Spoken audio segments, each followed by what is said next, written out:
안 돼! 이거 우리 엄마 거야! 돌려줘요! 고아원 배식 봉사를 하던 재벌 여회장 명예의 머리핀을 향해 처음 보는 꼬마가 절박하게 매달리며 소리쳤어요. 쿵! 그 순간 명예의 심장이 철렁하고 떨어지는 것 같았습니다. 이 나비 머리핀은 단순한 장신구가 아니었으니까요.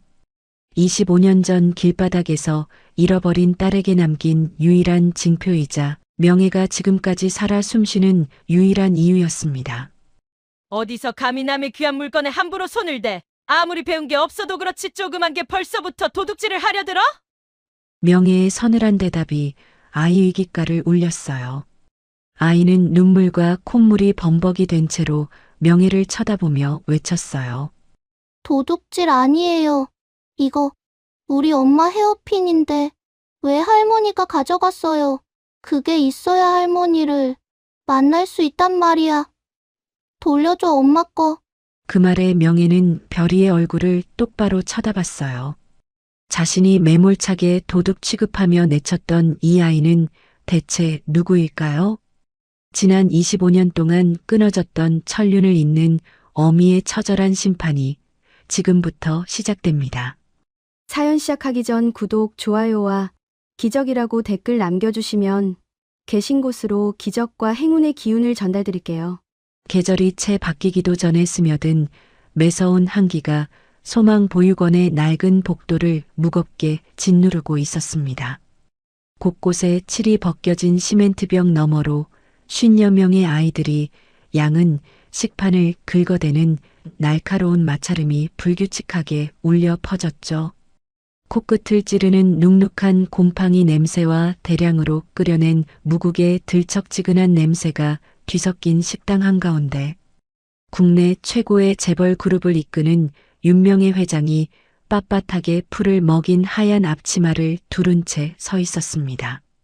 명예는 커다란 스테인리스 국자를 쥔 오른손에 천천히 힘을 주었습니다.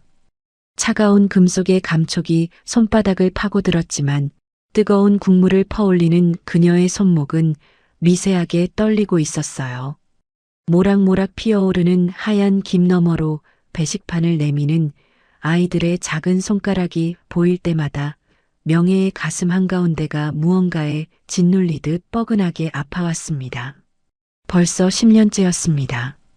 기업 총수의 자리를 잠시 내려놓고 이 서늘한 보육원 식당에 서서 아이들의 식판을 채워준 지가요.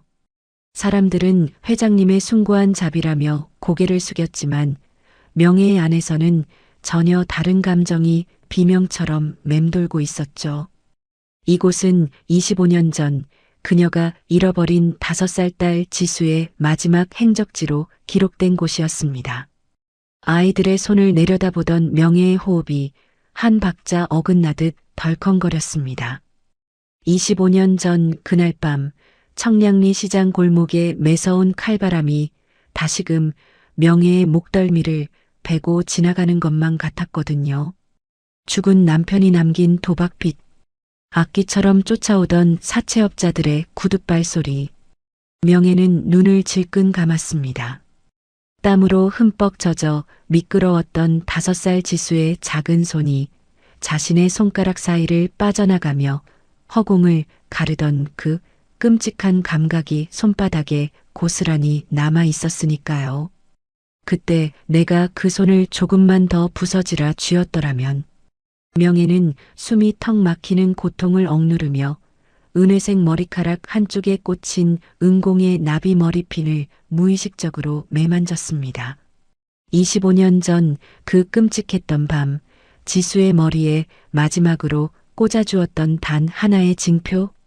그 서늘한 은빛 날개에 손끝이 닿고 나서야 명예는 겨우 다시 숨을 쉴 수 있었습니다. 그렇게 힘겹게 옅은 숨을 내뱉으며 시선을 돌리던 바로 그 순간이었습니다. 식당 가장 안쪽 형광등 불빛조차 닿지 않는 서늘한 구석 자리에 작은 그림자 하나가 웅크리고 있었습니다.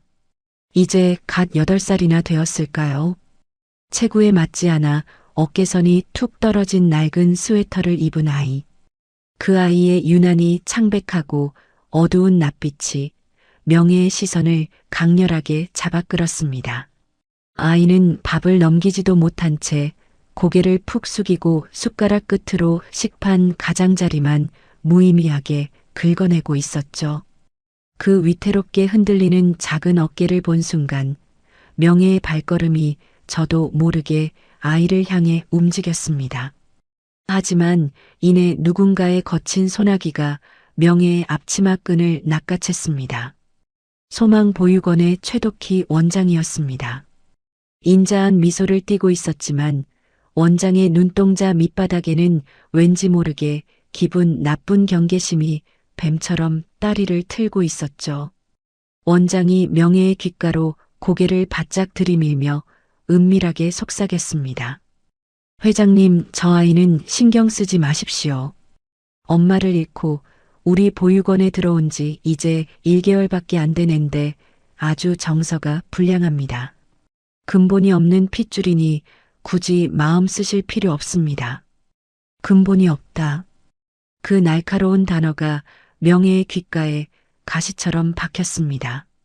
부모를 잃고 짐승처럼 웅크린 저 작은 아이에게 할 수 있는 말은 아니었죠. 평소라면 원장의 만류에 고개를 끄덕였겠지만 오늘따라 명예는 가슴 밑바닥에서 뜨거운 덩어리가 치밀어 오르는 것을 느꼈습니다. 명예는 원장의 손을 조용히 그러나 단호하게 쳐냈습니다. 그리고 앞치마 주머니에 들어있던 작은 캐러멜 상자를 만지작거리며 아이를 향해 천천히 걸음을 옮겼어요. 낡은 장판 위로 명예의 구두 굽소리가 낮고 둔탁하게 울렸습니다. 걸음이 가까워질수록 아이에게서 나는 값싸고 마른 비누 냄새가 코끝을 스쳤죠. 명예는 아이의 등 뒤에 서서 무릎을 굽혔습니다. 치마 너머로 바닥에 냉기가 스며들었지만 아랑곳하지 않았어요. 부드러운 손길로 아이의 깡마른 어깨를 감싸며 다정하게 말을 건넸습니다. 얘야, 혼자 여기서 뭘 하고 있니? 할머니가 주는 선물 하나 받아볼래? 그 부드러운 음성에 아이의 어깨가 흠칫 떨렸습니다. 아이는 마치 오랫동안 기다리던 구원자의 목소리라도 들은 것처럼 고개를 번쩍 치켜들며 몸을 돌렸죠. 하지만 명예의 얼굴을 확인한 아이의 눈동자는 이내 짙은 실망감으로 싸늘하게 식어버렸습니다. 자신이 기다리던 젊은 엄마가 아니라 머리가 희끗한 낯선 노인의 얼굴이었으니까요.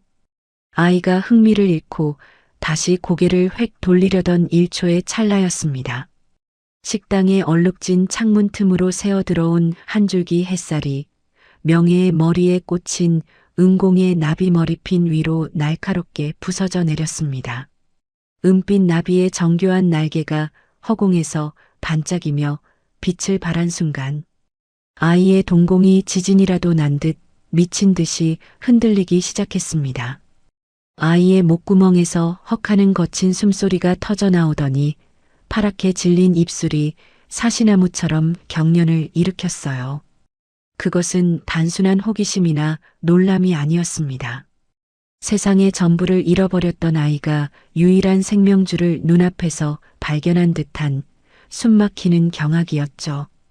아이의 눈가에 고였던 눈물이 툭 떨어지는가 싶더니 돌연 아이가 의자를 박차고 짐승처럼 달려들었습니다. 안 돼! 이거 우리 엄마 거야! 돌려줘요! 순식간에 벌어진 일이었습니다. 아이는 작은 두 손을 뻗어 명예의 머리핀을 향해 절박하게 매달렸습니다. 명예의 심장이 철렁하고 바닥으로 곤두박질 쳤습니다. 단순한 당황이 아니었어요. 명예에게 이 나비 머리핀은 장신구가 아니었습니다. 딸 지수의 유품이자 자신이 살아온 유일한 신앙이었습니다. 내 딸의 유품을 빼앗길 수 없다는 본능. 명예는 자신도 모르게 싸늘하게 뒷걸음질을 쳤습니다. 아이의 앙상한 손끝이 허공을 갈랐고 중심을 잃은 아이의 몸이 낡은 시멘트 바닥 위로 철푸덕 주저앉고 말았죠. 바닥에 쓸린 무릎에서 붉게 물들고 있었지만 명예는 손을 내밀지 않았습니다. 딸의 징표를 훔치려 했다는 오해가 그녀의 이성을 완벽하게 얼어붙게 만들었으니까요. 어디서 감히 남의 귀한 물건에 함부로 손을 대. 아무리 배운 게 없어도 그렇지 어린애가 벌써부터 도둑질을 하려 들어. 명예의 서늘한 호통이 식당을 쩌렁쩌렁 울렸습니다. 아이는 아픔도 잊은 채 눈물과 콧물이 범벅이 된 얼굴로 명예를 노려보며 피를 토하듯 오열했습니다. 도둑질 아니야! 이거 우리 엄마 핀인데 왜 할머니가 가져갔어? 우리 엄마가 나비 핀이 있어야 할머니 만날 수 있다고 했단 말이야! 돌려줘, 내 엄마 거야. 할머니. 그 단어가 식당 안을 맴돌았지만 분노로 이성이 마비된 명예의 귀에는 닿지 않았습니다. 그저 딸의 징표를 탐내는 영악한 도둑의 변명으로만 들렸을 뿐이었죠. 그때 하얗게 질린 얼굴의 원장이 다급히 달려왔습니다. 원장은 짐짓시설의 규정과 훈육을 핑계 삼아 아이의 팔목을 억세게 낚아챘습니다. 이 아이가 엄마를 잃고 정서가 몹시 불안합니다. 아이의 심신 안정을 위해 당장 집중 관찰실로 격리해. 아이는 춥고 어두운 골방으로 속절없이 끌려가고 말았습니다. 돌려달라는 아이의 쉰 목소리가 복도 끝에서 바스라지듯 흩어졌죠. 잠시 후 덥고 답답한 히터 바람이 맴도는 원장실. 고급 마호가니 책상 위로 모락모락 김이 피어오르는 홍차가 놓여 있었습니다. 하지만 찻잔을 받쳐든 명예의 손은 여전히 멈추지 않는 경련으로 달그락달그락 소리를 내고 있었죠. 홍차의 짙은 향기도 명예의 가슴 속에 맺힌 불쾌함을 덮어주진 못했습니다. 회장님 많이 놀라셨죠? 제가 아까 신경 쓰시지 말라고 한 게 저겁니다. 저 아이 친엄마라는 작자가 도박빚에 쫓기다 애만 덜렁 버려두고 야반도주를 했거든요. 그 피를 물려받아서 애가 도벽이 심하고 거짓말을 입에 달고 삽니다. 도박빚, 애를 버리고 도망간 어미. 그 단어들이 명예의 고막을 때리는 순간 명예의 가슴 밑바닥에서 지독한 혐오와 경멸이 일었습니다. 25년 전 도박빚을 지고 가족을 버린 남편의 기억. 도망자의 핏줄이라는 단어는 명예의 가장 깊은 상처를 헤집는 예리한 칼날이었습니다. 명예의 입꼬리가 속으로 비틀어졌습니다. 명예는 찻잔을 탁 소리나게 내려놓으며 얼음장처럼 차가운 목소리로 내뱉었습니다. 어미 자격도 없는 쓰레기 같은 핏줄이군요. 그 천박한 피가 어디 가겠습니까? 다신 내 눈앞에 그 아이가 뛰지 않게 하세요. 그날 저녁 빗방울이 차창을 사정없이 때리는 최고급 세단 안. 일정한 속도로 움직이는 와이퍼 소리만이 적막한 차 안을 채우고 있었습니다. 뒷좌석에 깊숙이 기대앉은 명예는 가만히 눈을 감고 있었죠. 그런데 참 이상했습니다. 분노는 진작에 가라앉았는데 가슴 한가운데 어딘가가 텅 빈 것처럼 시리더니 정체를 알 수 없는 거대한 불안감이 시커먼 먹물처럼 번져가고 있었습니다. 명예의 숨소리가 조금씩 불규칙해졌습니다. 그녀는 덜덜 떨리는 마른 손을 들어 아이의 손에 잡혀 구부러진 은공의 나비 머리핀을 천천히 쓰다듬었습니다. 차가운 금속의 촉감이 지문에 닿는 순간 머릿속에서 벼락 같은 섬광이 터졌습니다. 돌려줘, 내 엄마 거란 말이야. 바닥에 주저앉아 핏대를 세우며 오열하던 그 조그만 아이의 얼굴. 그 눈물 범벅이 된 얼굴 위로 25년 전 시장통에서 엄마를 부르며 울부짖던 5살 지수의 얼굴이 완벽하게 겹쳐 보인 겁니다. 숨을 헐떡이던 아이의 인맥, 쌍꺼풀 없이 크고 서글픈 눈동자. 그건 분명 잃어버린 내 딸 지수의 어린 시절, 바로 그 모습이었습니다. 명예의 심장이 흉곽을 뚫고 나올 듯이 미친 듯이 요동치기 시작했습니다. 쿵, 쿵, 쿵. 귓가에 맥박 뛰는 소리가 천둥처럼 울렸죠. 숨통이 꽉 조여와 명예는 자신의 가슴을 퍽퍽 소리가 나도록 내리쳤습니다. 두려움과 경악으로 핏기가 싹 가신 명예의 입술이 파르르 떨렸습니다. 명예가 앞 좌석에 앉은 비서실장의 등받이를 발작하듯 꽉 움켜쥐었습니다. 가죽을 파고드는 손가락 마디가 하얗게 질려 있었죠. 비서실장이 놀라 뒤를 돌아보자 명예가 피를 토하듯 짐승 같은 숨을 몰아쉬며 나지막하게 하지만 섬뜩할 정도로 날선 목소리로 지시했습니다. 오늘 그 아이 친엄마가 누군지 과거 행적부터 핏줄까지 전부 싹 다 뒷조사해. 단 하루도 지체하지 마. 차창 밖으로 내리는 빗줄기가 더욱 거세지고 있었습니다. 무언가 거대하고 끔찍한 진실의 판도라 상자가 이제 막 그 무서운 입을 벌리기 시작했습니다. 며칠 뒤 소망보육원 원장실. 오래된 라디에이터가 윙윙거리며 토해내는 건조하고 뜨거운 공기가 방 안을 가득 채우고 있었습니다. 숨이 막힐 듯 답답한 온도였지만 소파에 앉은 명예의 두 손은 얼음장처럼 차갑게 식어 있었죠. 명예의 텅 빈 시선이 마오가니 책상 위로 향했습니다. 최덕희 원장이 서랍 깊숙한 곳에서 꺼내어 조심스럽게 밀어놓은 낡은 서류 봉투 하나. 원장의 두툼한 손가락이 봉투의 입구를 열자 빛바랜 사진 몇 장이 탁자 위로 스르륵 미끄러져 나왔습니다. 명예의 눈동자가 미세하게 흔들렸습니다. 사진 속에는 교복을 입은 소녀, 그리고 성인이 되어 화장기 없는 얼굴로 옅게 웃고 있는 명예의 딸 20살 지수의 모습이 담겨 있었습니다. 10년 전 명예가 이 보육원의 후원자가 되기로 결심했던 바로 그 이유가 담긴 사진들이었죠. 명예는 10년 전 이 원장실에서 들었던 끔찍한 선고를 잊지 못합니다. 25년 전 시장통에서 잃어버렸던 자신의 딸이 이 시설에서 자랐다는 기적 같은 사실을 알아내고 한 걸음에 달려왔던 날. 하지만 원장은 자애로운 얼굴로 명예의 심장에 대못을 박았었죠. 자신이 지수를 친딸처럼 거두어 20살 성인이 될 때까지 애지중지 키웠으나 한 달 전 불의의 교통사고로 목숨을 잃고 말았다는 이야기. 그날의 기억이 선명하게 되살아나자 명예의 호흡이 거칠어졌습니다. 원장이 사진을 매만지며 눈가를 훔쳤습니다.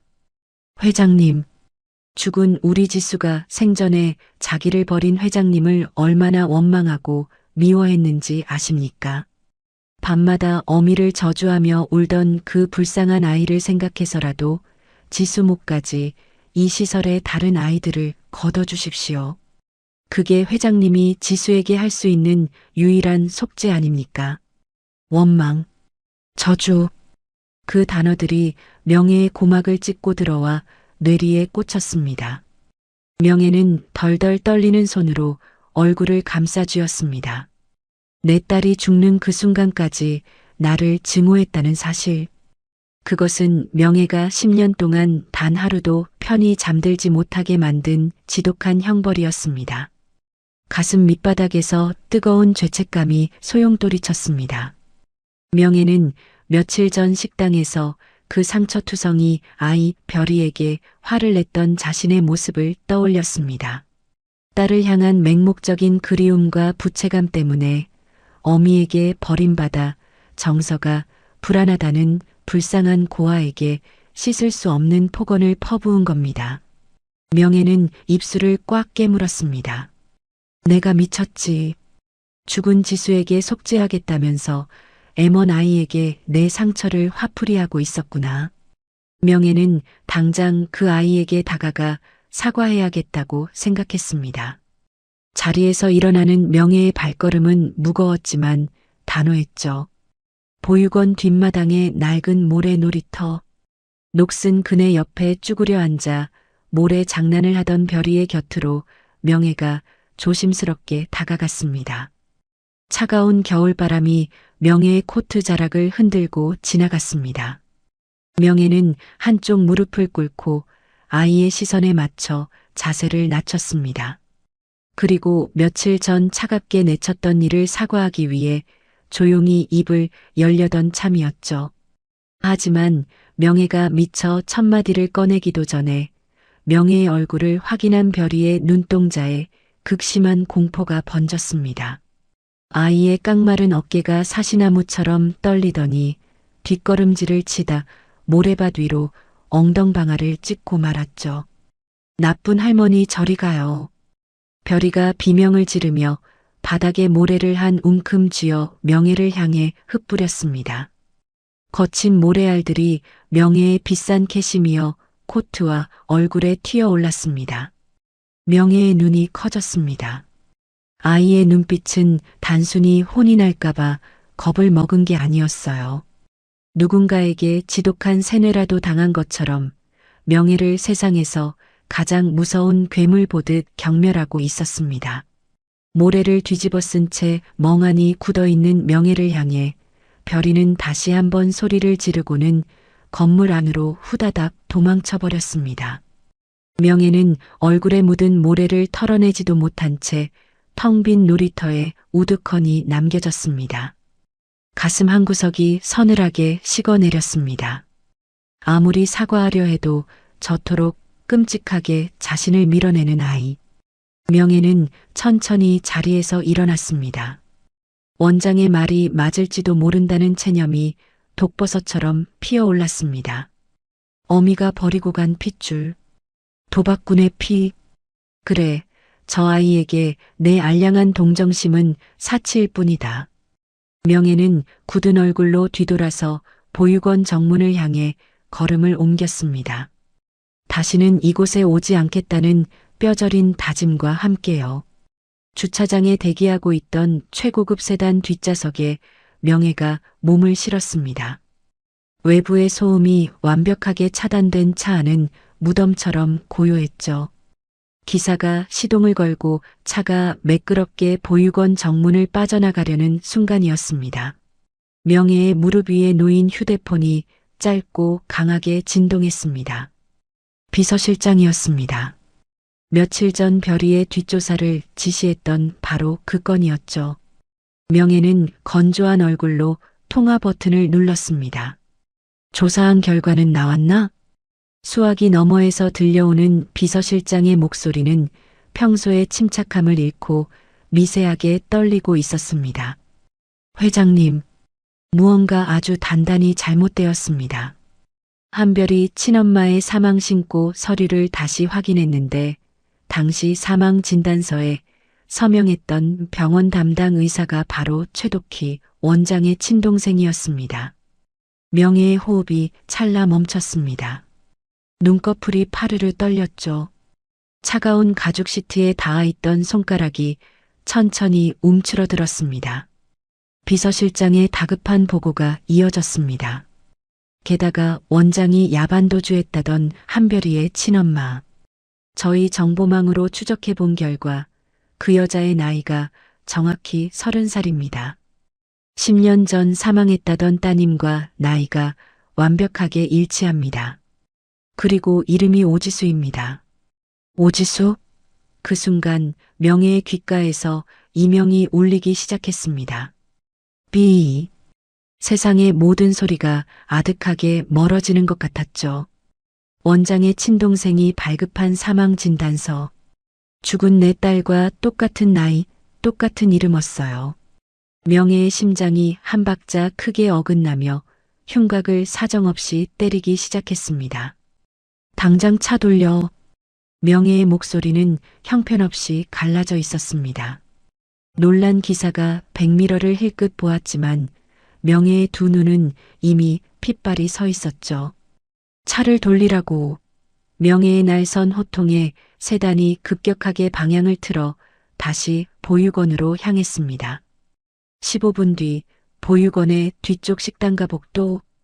아이들의 저녁 식사 시간이 모두 끝나고 인적이 끊긴 고요한 복도 끝에서 명혜는 숨을 죽인 채 식당 안을 몰래 엿보고 있었습니다. 심장 박동 소리가 들킬까봐 자신의 가슴을 손으로 꽉 짓누른 채였죠. 텅 빈 식당 한가운데 아무도 없는 틈을 타 늦은 끼니를 때우고 있는 작은 뒷모습이 보였습니다. 별이었습니다. 아이는 뜨거운 국을 먹고 있었죠. 명예의 시선이 별이의 작은 행동 하나하나를 초정밀 슬로우 모션처럼 쫓기 시작했습니다. 아이는 숟가락으로 뜨거운 국물을 뜬 뒤 입을 오므리고 후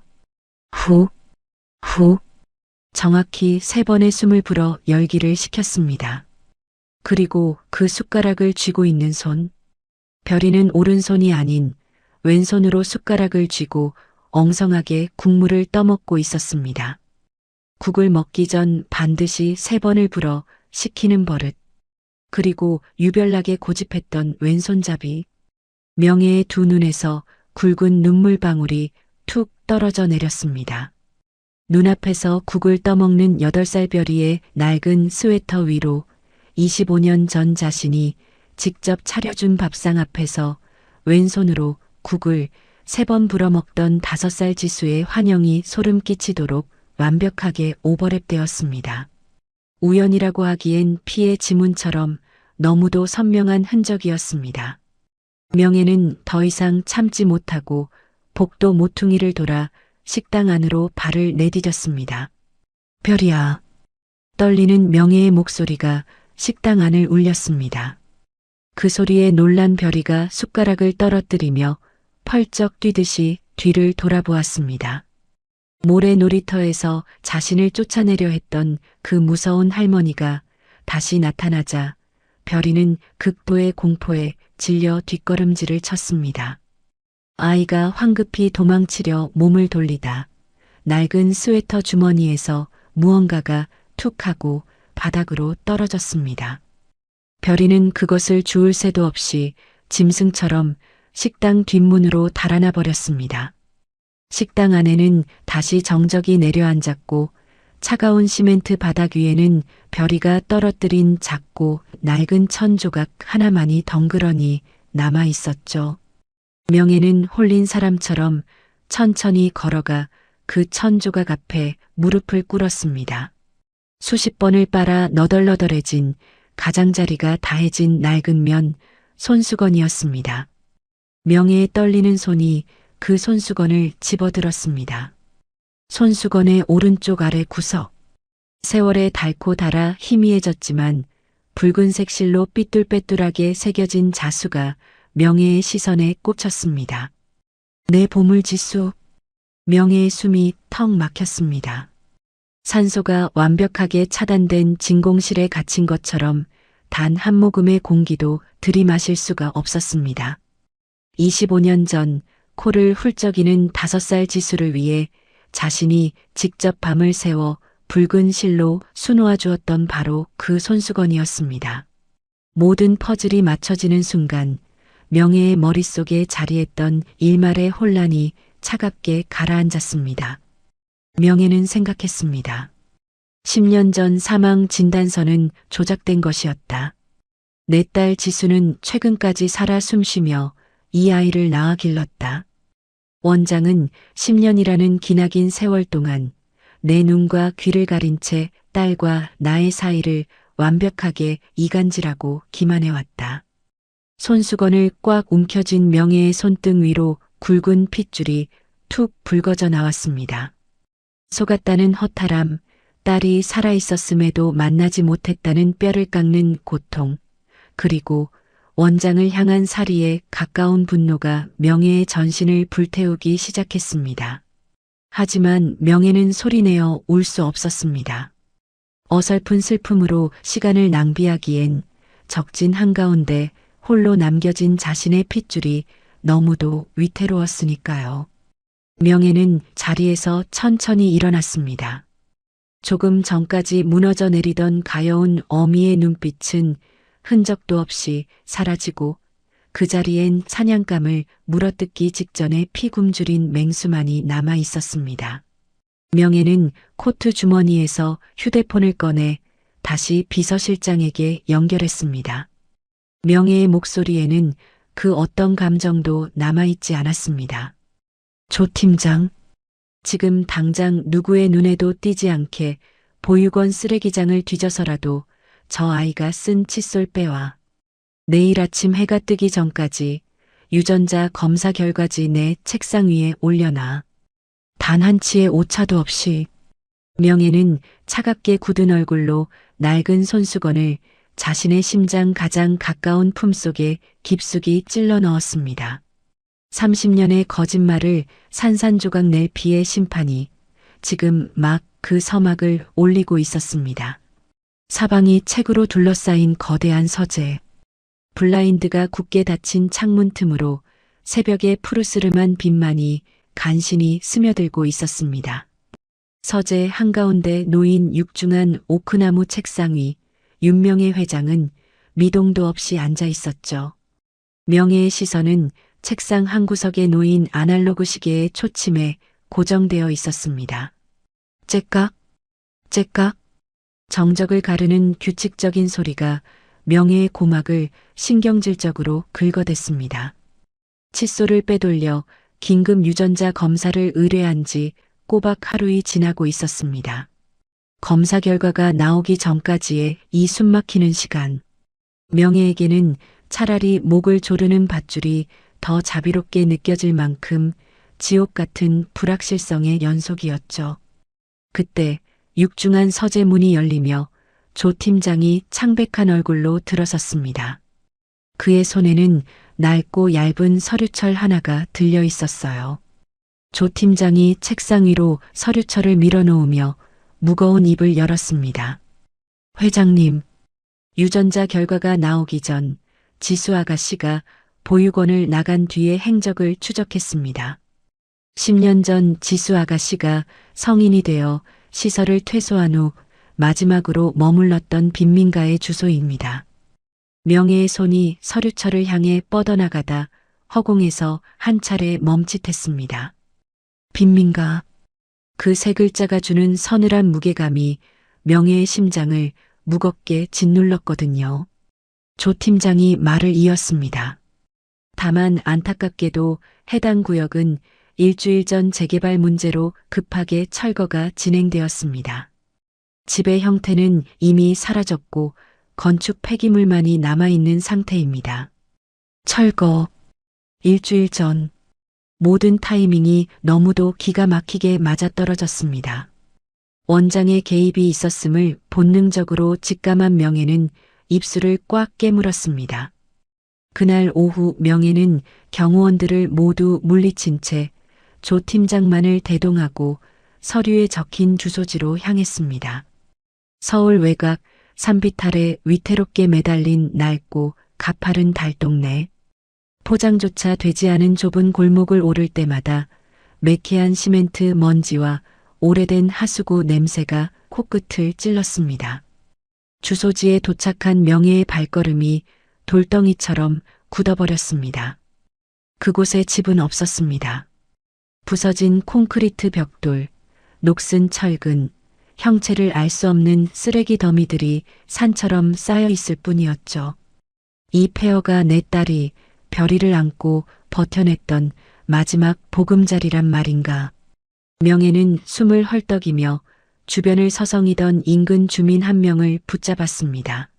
손에 쥔 5만 원짜리 지폐 몇 장이 떨리고 있었죠. 이곳 반지하에 살던 젊은 세댁. 혹시 기억하십니까? 지폐를 받아든 노인이 경계하는 눈빛을 거두며 쯧쯧 혀를 찼습니다. 아이고, 그 불쌍한 세댁. 30도 안 된 게 허구한 날 밤새워 미싱을 돌리더니 애 하나 살리겠다고 피눈물 나게 고생했지. 몸에 몹쓸 병이 깊어졌는데도 병원비 아낀다고 독하게 버티더니 한 달 전에 죽어서 애만 덩그러니 보육원으로 갔다지 아마. 피눈물, 몹쓸 병. 노인의 입에서 튀어나온 단어들이 명예의 명치를 사정없이 후벼 팠습니다.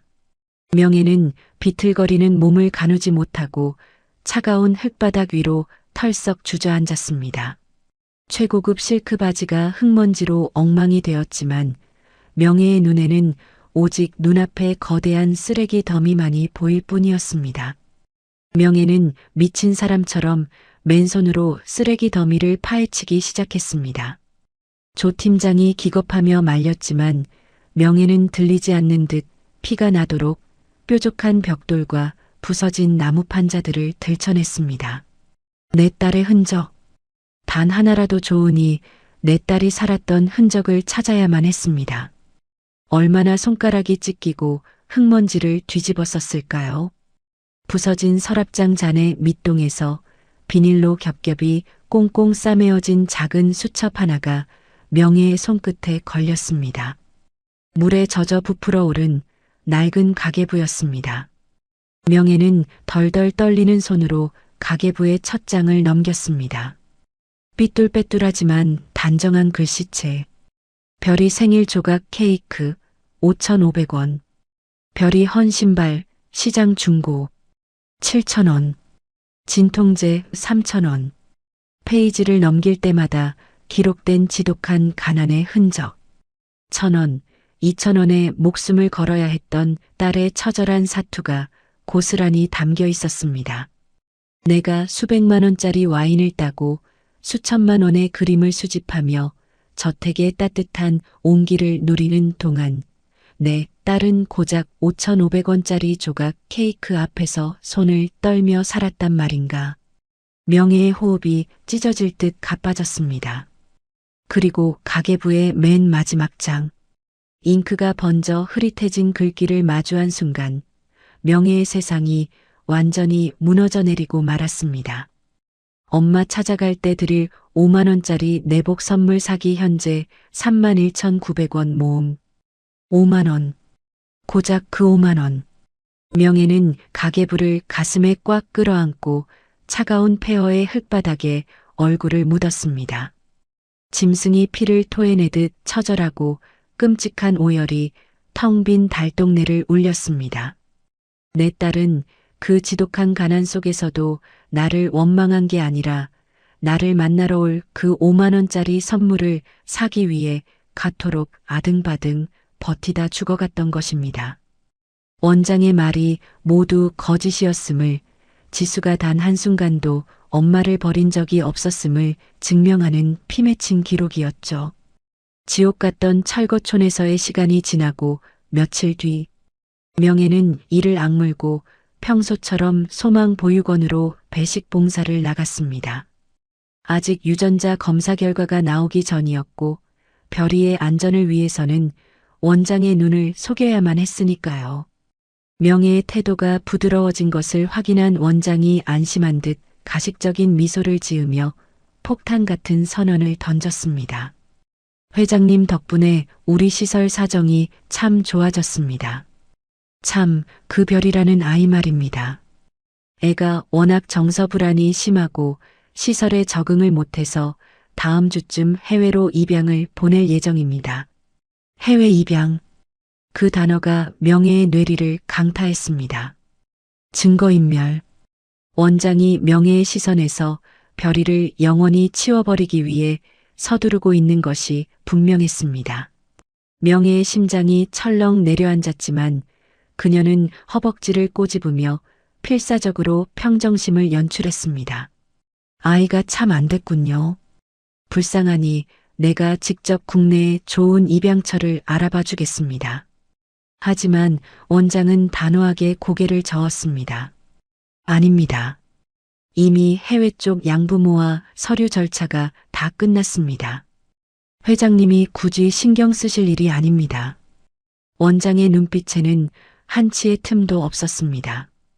합법적인 보호자라는 강력한 방어막을 두른 채 명예의 접근을 완벽하게 차단하고 있었죠.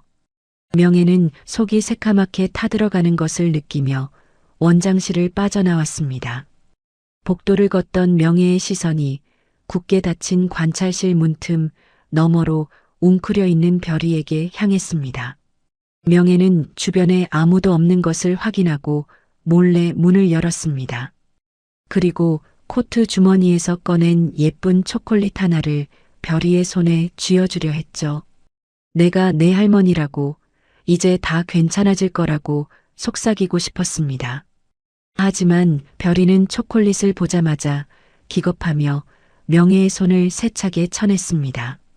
바닥에 굴러떨어진 초콜릿 위로 별이의 공포에 질린 목소리가 터져나왔습니다. 나쁜 할머니 저리 가. 원장님이 다 말해줬어. 할머니가 나 무서운 병원에 팔아넘길 거라고 했다고 말이야. 별이는 덜덜 떨며 구석으로 몸을 웅크렸습니다. 명예는 뻗었던 손을 거두지도 못한 채 굳어버렸습니다. 손녀의 그 거친 거부와 혐오의 눈빛. 그것은 명예가 과거 원장의 거짓말에 속아 자기 입으로 딸과 손녀를 저주했던 그 오만한 신념에 대한 하늘이 내린 잔혹한 벌이었습니다. 명예는 차오르는 눈물을 삼키며 별이의 미움을 묵묵히 받아냈습니다. 그래, 내가 바보 천치처럼 속은 죄다. 별아, 네가 이 할머니를 찢어 죽일 듯이 미워해도 나는 이 지옥에서 널 기필코 꺼내주마. 명예가 도망치듯 보육원을 빠져나와 차에 오르던 바로 그 순간이었습니다. 조 팀장에게서 긴급 전화가 걸려왔습니다. 명예가 통화 버튼을 누르자마자 조 팀장의 떨리는 목소리가 스피커를 타고 흘러나왔습니다. 회장님, 지금 막 유전자 검사 결과가 도착했습니다. 지금 당장 회장실로 가겠습니다. 명예는 휴대폰을 쥔 손을 바들바들 떨며 차창 밖에 보육원 건물을 서늘하게 노려보았습니다. 끝이 보이지 않던 긴 밤이 마침내 끝을 향해 달려가고 있었습니다. 모든 불빛이 꺼진 심야의 43층 회장실. 정막이 내려앉은 거대한 공간에 오직 책상 위에 작은 스탠드 하나만이 불안한 빛을 토해내고 있었습니다. 그 희미한 불빛 아래 조 팀장이 양손으로 공손히 내민 새하얀 서류 봉투 하나가 놓여 있었죠. 명예의 핏기 가신 손가락이 천천히 봉투의 끝을 잡았습니다. 서류를 꺼내는 그 짧은 10초의 시간이 명예에게는 마치 천년의 형벌처럼 길고 고통스럽게 느껴졌습니다. 덜덜 떨리는 손끝에 의해 마침내 빳빳한 종이 한 장이 모습을 드러냈습니다. 명예의 시선이 종이의 가장 위쪽부터 아래로 아주 느리게 미끄러져 내려갔습니다. 복잡한 의학 용어와 숫자들이 나열된 페이지의 가장 마지막 줄. 검사 결과 99.9% 친생자 관계가 성립함. 그 한 줄의 문장을 눈에 담은 순간 명예의 몸에서 팽팽하게 당겨져 있던 마지막 이성의 끈이 툭 하고 끊어져 버렸습니다. 두 다리에서 탁 하고 힘이 풀린 명예는 의자에서 미끄러지듯 대리석 바닥 위로 털썩 주저앉고 말았죠. 짐승이 목을 졸렸을 때나 낼 법한 기괴하고 처절한 신음이 명예의 입술 사이로 새어나왔습니다. 호흡을 할 수가 없었습니다. 산소가 부족해 가슴이 찢어질 것 같았지만 명예는 숨을 들이마시는 방법조차 잊어버린 사람처럼 바닥을 뒹굴었습니다. 순간 며칠 전 소망보육원 식당에서 들었던 별이의 목소리가 환청처럼 명예의 고막을 찢고 들어왔습니다. 나비핀 돌려줘, 내 엄마 거란 말이야. 바닥에 내동댕이 쳐진 채 눈물을 흘리며 오열하던 그 조그만 아이. 어미를 잃고 세상 천지에 홀로 남겨져 벌벌 떨던 그 불쌍한 핏덩이가 바로 내가 평생을 바쳐 찾아 헤매던 지수의 딸이었습니다. 자신의 핏줄이었습니다.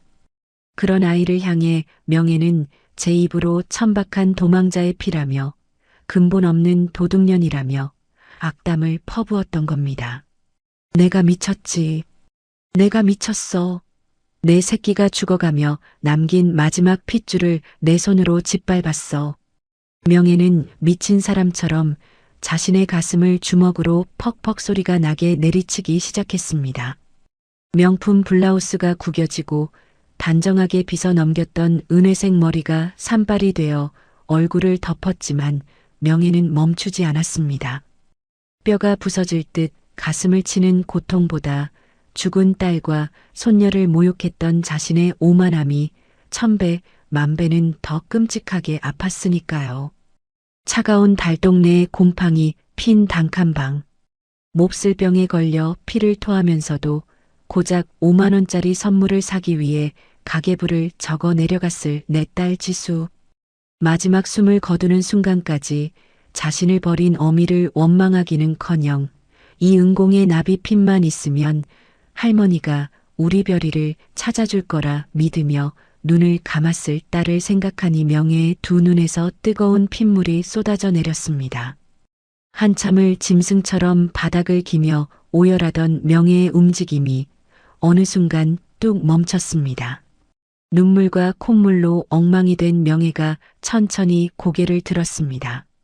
눈물이 말라붙은 그 두 눈동자의 빛깔이 순식간에 기괴할 정도로 서늘하게 돌변해 있었죠. 그것은 더 이상 자책감에 무너진 가여운 노인의 눈빛이 아니었습니다.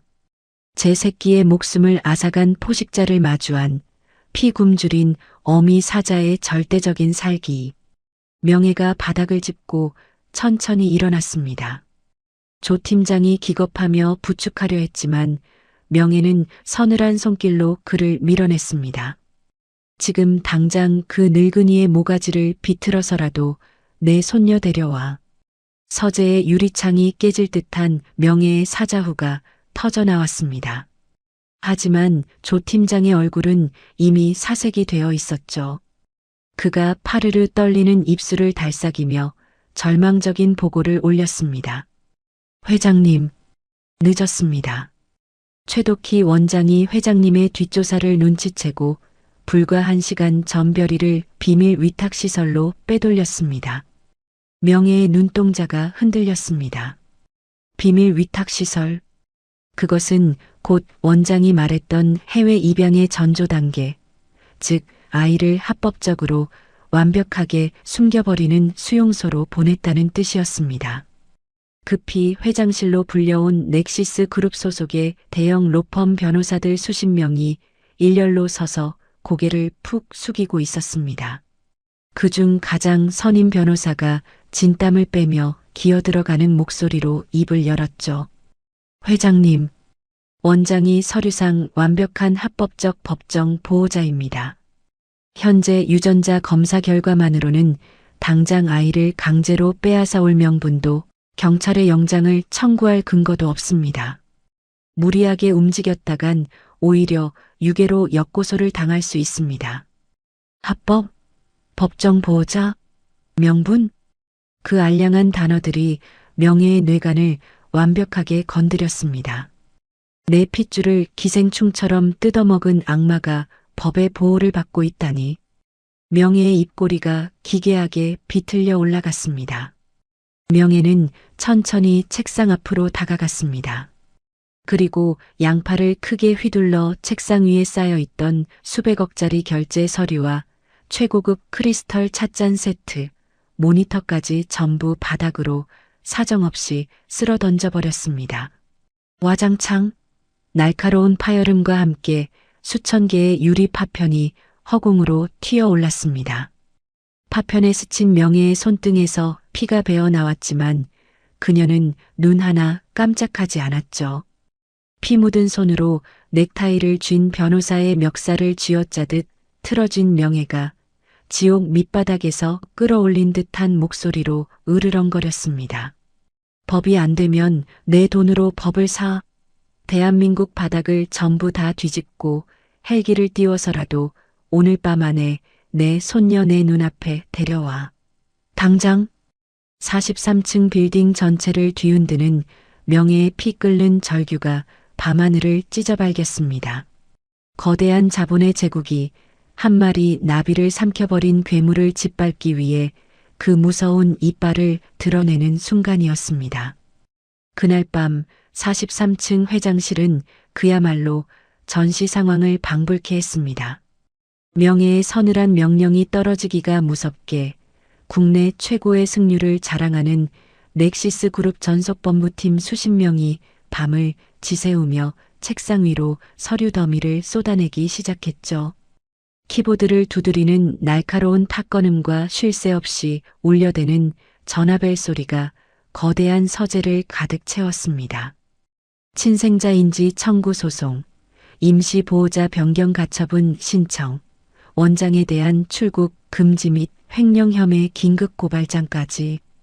명예는 원장이 방패막이로 삼고 있는 합법적인 권한이라는 알량한 철갑을 거대한 자본의 힘으로 한 겹 한 겹 무자비하게 뜯어내기 위한 잔혹한 서류 전쟁에 돌입했습니다. 회장실 한가운데 선 명예의 두 눈은 핏발이 서 있었고 헝클어진 은회색 머리카락 사이로 뿜어져 나오는 기운은 섬뜩할 정도로 차가웠습니다. 무슨 수를 써서라도 내 손녀부터 찾아내. 그룹의 모든 정보망과 사설 인력, 전 재산을 현상금으로 걸어서라도 오늘 밤 안에 그 아이가 어디로 빼돌려졌는지 찾아내란 말이야. 한편 같은 시각 어둠이 짙게 깔린 국도 위를 검은색 승합차 한 대가 미끄러지듯 달리고 있었습니다. 원장이 고용한 비밀 브로커의 차량이었죠. 명예가 진실의 꼬리를 잡았다는 사실을 눈치챈 원장은 증거를 완벽하게 인멸하기 위해 별이를 불법 해외 입양으로 위장해 영원히 사라지게 할 작정이었습니다. 승합차 맨 뒷좌석. 별이는 덜덜 떨리는 손으로 낡고해진 유품 가방 하나를 생명줄처럼 꽉 끌어안고 있었습니다. 지수가 남긴 유일한 흔적이었죠. 앞좌석에 앉은 원장이 룸미러로 별이를 흘겨보며 신경질적으로 소리쳤습니다. 그깟 쓰레기 같은 가방 좀 당장 창밖으로 버려. 더러운 냄새가 진동을 하잖아. 내 어미가 남긴 그깟 잡동사니가 널 살려줄 것 같아. 원장이 거친 소나기로 별이의 가방을 낚아채려 했습니다. 그 순간 평소라면 겁에 질려 웅크렸을 별이의 두 눈에 야수 같은 빛이 번뜩였습니다. 내 엄마의 물건. 이것만 있으면 할머니를 만날 수 있다고 했던 그 약속. 별이는 젖먹던 힘을 다해 원장의 손등을 사정없이 물어뜯었습니다. 아! 이 계집애가. 원장이 비명을 지르며 손을 놓은 찰나 승합차가 좁은 시장통 입구의 교차로에서 신호 대기를 위해 속도를 줄였습니다. 그 1초의 틈, 별이는 주저없이 낡은 가방을 품에 안은 채 달리는 차의 문을 열고 캄캄한 도로 위로 몸을 던졌습니다. 아스팔트 위를 몇 바퀴나 거칠게 구른 별이는 고통을 느낄 새도 없이 눈앞에 보이는 복잡한 재래시장 골목의 어둠 속으로 미친 듯이 파고들었습니다. 당장 잡아 아이를 당장 찾아. 최덕희 원장이 이를 바득바득 갈며 소리를 질렀습니다. 동시에 숨막히는 정적을 깨고 조 팀장의 무전기가 요란하게 울렸습니다. 수화기 너머의 보고를 듣던 조 팀장의 눈이 커졌습니다. 회장님, 아이를 찾았습니다. 브로커의 차에서 탈출한 아이가 현재 청량리 시장 골목으로 숨어들었다고 합니다. 청량리 시장. 그 5글자가 명예의 뇌리를 강타한 순간 명예의 호흡이 멎었습니다. 세상의 수많은 장소 중에 하필이면 그곳. 25년 전 사채업자들에게 쫓기다 5살 지수의 손을 놓쳐버렸던 바로 그 저주받은 시장이었습니다. 지독한 운명의 굴레가 명예의 심장을 조여왔지만 그녀는 주저하지 않았습니다. 15분 뒤 고요하던 청량리 시장 입구에 거대한 굉음을 내며 새까만 벤츠 차량 대여섯 대가 무자비하게 급정거를 했습니다. 타이어가 타들어가는 매캐한 냄새가 좁은 골목을 채우기도 전 차문이 부서질 듯 열리며 명예가 튀어나왔습니다. 수십 명의 건장한 경호원들이 검은색 우산을 받쳐들고 명예를 에워쌌지만 그들의 시선은 일제히 명예의 발끝에 머물며 경악으로 물들었습니다. 명예는 신발조차 신고 있지 않았습니다.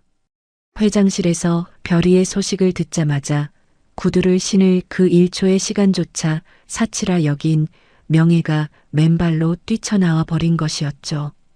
최고급 실크 바지 밑단이 젖은 아스팔트에 질질 끌리고 있었지만 명예는 개의치 않았습니다. 하지만 25년 전의 시간에서 멈춰버린 이미로 같은 구도심의 골목은 건장한 사내들의 수색을 비웃기라도 하듯 복잡하고 음습했습니다. 쓰레기 더미와 낡은 천막들이 뒤엉킨 좁은 길목. 명예는 경호원들이 내미는 우산을 거칠게 뿌리쳤습니다. 이 빌어먹을 골목에서 25년을 기다렸어. 이번엔 절대 안 놓쳐. 내 새끼 내가 내 손으로 직접 찾을 테다. 명예는 미친 사람처럼 어두운 골목을 향해 내달리기 시작했습니다. 25년 전 숨이 끊어질 듯 달렸던 그날의 기억이 명예의 귓가에서 환청처럼 맴돌았습니다. 그때 지수는 어느 방향으로 넘어졌었지. 어느 모퉁이에서 내 손을 놓쳤었지. 명예의 시선이 어둠 속을 미친 듯이 헤집었습니다.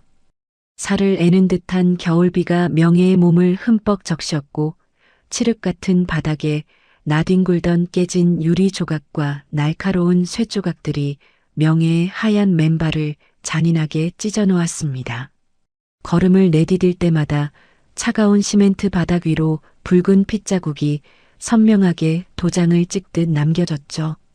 하지만 피투성이가 된 어미 사자에게 육체의 고통 따윈 이미 존재하지 않았습니다.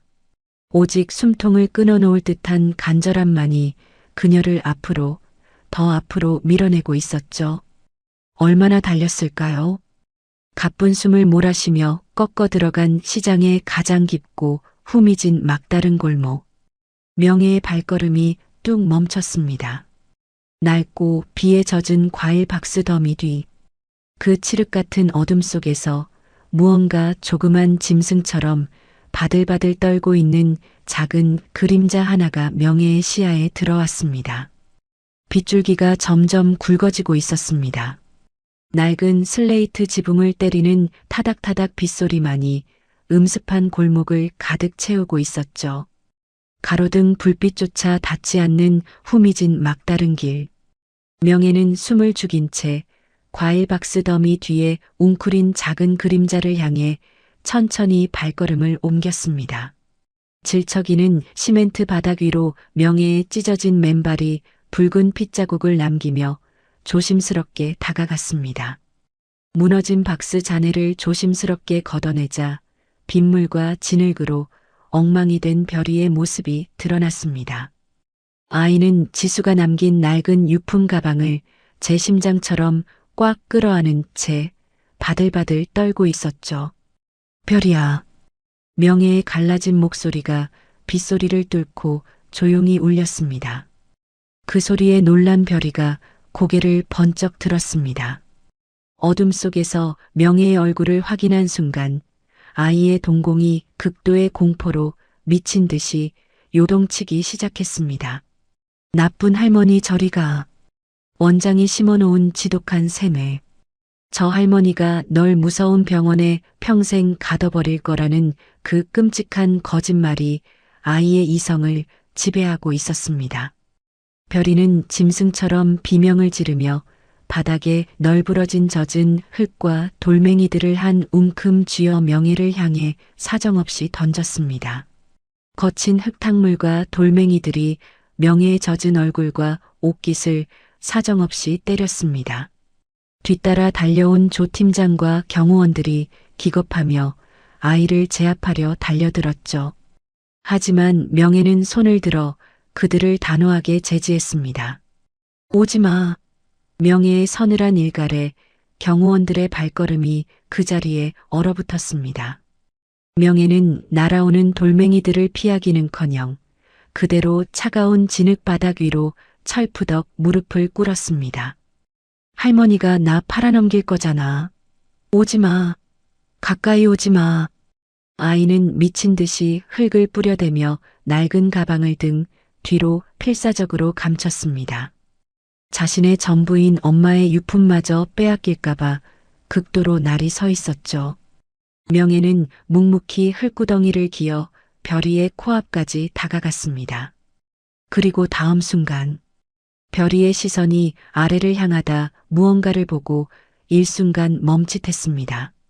명예의 찢어진 맨발이었습니다. 깨진 유리와 날카로운 쇳조각에 베어 살점이 너덜너덜해진 발.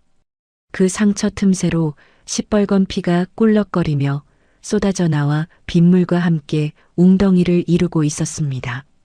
그 끔찍한 상처를 본 별이의 손에서 쥐고 있던 돌멩이가 툭 하고 떨어졌습니다. 나를 무서운 곳에 가두려는 무서운 어른이 어째서 저렇게 피투성이가 된 채 자신 앞에 무릎을 꿇고 있는 건지 아이의 작은 머리로는 이해할 수가 없었죠. 그 1초의 정적. 명예는 그 틈을 놓치지 않고 양팔을 뻗어 별이의 깡마른 어깨를 부서져라 꽉 껴안았습니다. 아, 저리 가. 별이가 발버둥을 치며 명예의 가슴팍을 작은 주먹으로 퍽퍽 소리가 나게 때리기 시작했습니다. 명예는 그 아픈 매질을 온몸으로 받아내며 아이의 젖은 머리칼에 자신의 얼굴을 깊숙이 파묻었습니다. 미안해. 할머니가 바보 천치라서 속았어. 별이야, 이 할미가 별이 엄마의 엄마야. 명예의 입술 사이로 짐승이 울부짖는 듯한 뼈를 깎아내는 처절한 오열이 터져 나왔습니다. 25년 전 이 저주받은 시장 바닥에서 잃어버렸던 딸. 그 딸이 죽어가며 남긴 마지막 숨결을 지금 이토록 꽉 안고 있다는 사실에 명예의 온몸이 사시나무처럼 떨렸습니다. 할머니가 미안해. 다시는 내 손 절대 안 놓을게. 별이야, 제발. 피 토하듯 쏟아내는 명예의 절규에 발버둥 치던 별이의 주먹질이 서서히 잦아들었습니다. 아이의 코끝으로 무언가 익숙하고 따뜻한 냄새가 스며들고 있었거든요. 비와 진흙, 그리고 피비린내 사이로 은은하게 피어오르는 옅고 따뜻한 엄마 냄새. 그것은 25년 전 지수가 그토록 그리워했던 엄마 명예의 채취였습니다. 그리고 지수가 죽는 그 순간까지 별이의 품에 안겨주었던 그 낡은 손수건에 배어있던 향기와 완벽하게 일치하는 냄새였죠. 향기에 이끌린 별이의 굳었던 몸이 마법처럼 사르르 풀렸습니다. 공포로 핏발이 서 있던 아이의 큰 눈망울에 투명한 눈물이 차오르기 시작했습니다. 별이가 떨리는 손을 조심스럽게 들어 명예의 흙투성이가 된 옷깃을 꽉 움켜쥐었습니다. 진짜 별이 할머니예요. 저 팔아버리려는 할머니 아니고요. 별이의 가느다란 목소리에 명예는 미친 듯이 고개를 끄덕이며 아이를 자신의 심장 가장 깊은 곳으로 끌어당겼습니다. 그제야 원장이 쳐놓은 거짓말의 마법이 산산조각 났습니다. 긴장이 완전히 풀린 별이가 명예의 목을 부서져라 꽉 끌어안고 참아왔던 서러운 울음을 터뜨렸습니다. 의왕 할머니, 나 무서웠어요. 나 너무 무서웠어 할머니. 두 사람의 짐승 같은 오열이 빗소리를 뚫고 어두운 골목을 가득 채웠습니다. 명예는 25년 전 바로 이 시장에서 허망하게 놓쳐버렸던 지수의 손을 다시 붙잡기라도 하듯 별이를 번쩍 안아들었습니다. 깨진 맨발에서 끊임없이 피가 흘러내렸지만 명예의 걸음은 단 한치의 흔들림도 없었죠. 명예는 별이를 품에 안고 빗속을 걸어 골목을 빠져나왔습니다. 검은색 우산을 든 수십 명의 경호원들이 철통 같은 호위 대형을 갖추며 명예의 뒤를 따랐습니다. 마침내 끊어졌던 천륜의 조각이 피투성이가 된 채 서서히 제자리를 찾아 맞춰지고 있었습니다. 고요한 대저택의 2층 침실. 따뜻한 물로 씻겨진 별이는 최고급 구스다운 이불 속에서 새근새근 숨을 고르고 있었습니다. 지독한 긴장과 공포가 풀린 탓인지 아이는 명예의 무릎을 베고 눕자마자 깊은 잠에 빠져들었죠. 하지만 잠결에도 별이의 작은 두 손은 진흙이 묻은 지수의 낡은 유품 가방을 생명줄처럼 꽉 움켜쥐고 있었습니다. 명예는 조심스럽게 별이의 이마를 덮은 젖은 머리카락을 쓸어 넘겼습니다. 그리고 아이가 깨지 않도록 아주 천천히 별이의 손에서 낡은 가방을 빼내어 자신의 무릎 위로 가져왔습니다. 손끝이 미세하게 떨렸습니다. 지수가 세상에 남긴 유일한 흔적. 명예는 덜덜 떨리는 손으로 가방의 뻑뻑한 지퍼를 열었습니다. 가방 안에는 몇 벌의 낡은 옷가지와 달아빠진 수첩, 그리고 고무줄로 꽁꽁 묶인 수백 통의 빛바랜 편지 다발이 가득 들어 있었습니다. 명예가 조심스럽게 고무줄을 풀어내자 수십 년의 세월을 품은 편지 봉투들이 침대 위로 스르륵 쏟아져 내렸습니다. 명예의 시선이 가장 맨 위에 놓인 끄트머리가 누렇게 변색된 편지 봉투로 향했습니다. 겉면에는 삐뚤빼뚤한 어린아이의 글씨체가 꾹꾹 눌러 담겨 있었죠. 세상에서 제일 보고 싶은 엄마에게. 명예의 호흡이 한 박자 크게 엇나갔습니다. 편지를 여는 손가락이 파르르 경련을 일으켰습니다. 안에는 낡은 도화지 한 장이 들어 있었습니다. 크레파스로 서툴게 그린 은색 나비 한 마리. 10대가 채 되지 않았을 어린 지수의 일기였습니다. 엄마. 원장님은 엄마가 나를 버렸다고 했지만 난 안 믿어요. 마지막에 내 손을 꽉 잡던 엄마 눈빛은 진짜 따뜻했으니까. 엄마가 내 머리에 꽂아준 이 나비가 있어서 나 밤에 하나도 안 무서워. 꾹 참고 기다리면 내일은 꼭 데리러 올 거지. 꾹 참고 기다리면 내일은 올 거지. 명예는 턱을 덜덜 떨며 입술을 꽉 깨물었습니다. 명예가 그토록 따뜻한 저택에서 슬픔에 잠겨 편히 자는 25년 동안 내 딸은 차가운 보육원 담벼락에 기대어 매일 밤 그 고지 않을 내일을 기다리며 평생을 버텼던 겁니다. 명예는 미친 사람처럼 다음 편지, 또 다음 편지를 뜯기 시작했습니다. 10대를 지나 20대 성인이 된 지수의 단정한 글씨체들이 명예의 눈앞을 가득 채웠습니다. 엄마, 나 오늘 드디어 20살이 돼서 보육원을 나가. 이제 내가 돈 많이 벌어서 엄마 찾으러 갈게. 나 예쁘게 잘 컸어. 엄마가 나 보면 깜짝 놀랄 거야. 명예의 눈에서 굵은 핏물이 뚝뚝 떨어져 편지지를 적셨습니다. 원장이 명예에게 지수가 죽었다고 거짓말을 했던 바로 그 해였습니다. 딸은 원망은커녕 스스로 어미를 찾겠다는 희망을 품고 세상으로 첫 발을 내디뎠던 거였죠. 그리고 명예의 손끝에 닿은 마지막 편지 한 통. 군데군데 검붉은 핏자국이 묻어있는 병상에서 마지막 힘을 쥐어짜 갈겨 쓴 듯한 위태로운 글씨체였습니다. 내 딸 별이야. 만약 네가 나중에 우리 엄마 내 할머니를 만나게 되면 꼭 네가 먼저 안아드려. 엄마가 이제야 할머니가 어딨는지 알게 됐어. 원장님은 할머니가 날 피한다고 했지만 엄마는 알아. 할머니는 세상에서 널 가장 사랑해 주실 분이라는 걸. 우리 별이 엄마가 많이 사랑해. 명예는 더 이상 견디지 못하고 편지를 가슴에 꽉 끌어안은 채 바닥으로 고꾸라졌습니다. 짐승이 피를 토해내듯 끔찍하고 처절한 오열이 방 안을 울렸습니다. 죽어가는 그 고통 속에서도 어미를 단 한 번도 원망하지 않은 딸. 명예는 바닥을 뒹굴며 자신의 가슴을 주먹으로 퍽퍽 소리가 나게 내리쳤습니다. 내가 지수를 죽인 거나 다름없어. 내가 그 악마 같은 년의 거짓말에 속아 눈뜬 장님처럼 살지만 않았어도. 바닥에 엎드려 울부짖던 명예의 손끝에 가방 맨 밑바닥에서 굴러나온 작고 딱딱한 물건 하나가 닿았습니다. 구형 녹음기였습니다. 명예는 떨리는 손으로 녹음기의 재생 버튼을 눌렀습니다.